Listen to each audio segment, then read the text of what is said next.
Hello guys, welcome to my new blog. আজকে আমি chicken বানাচ্ছিলাম, তাই ভাবলাম তোমাদের সাথে রেসিপিটা শেয়ার করি। চিকেনটাকে ম্যারিনেশন করে নিলাম। প্রথমে কড়াটা গরম হয়েছিল, তারপরে তেল দিয়ে দিলাম। এবার কড়াই তেল গরম হয়ে গেছে, তারপরে সব চিকেনগুলো তুলে দিলাম। তারপর চিকেনগুলো ভালো করে ভেজে নিলাম। চিকেন ভাজা হয়ে গেছে, তারপরে এটা একটা জায়গায় তুলে রেখে দেবো। তারপরে আলুতে হলুদ আর নুন দিয়ে দিলাম, দিয়ে ভালো করে মিশিয়ে নিই। তারপর ওই একই কড়াই আলুটাকেও ভালো করে ভেজে নেবো, ভেজে একটা আলাদা জায়গায় তুলে রেখে দেবো।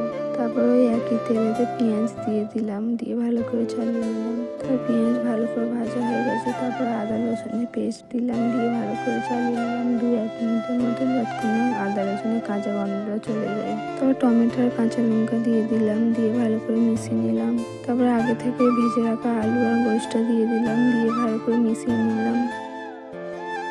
কষা হয়ে গেছে, তারপর পানি দিয়ে দিলাম। গোশটা আরো ভালো করে সিদ্ধ হবে আর আলুটা। তারপরে চাপা দিয়ে দিলাম 5-10 মিনিটের মতন।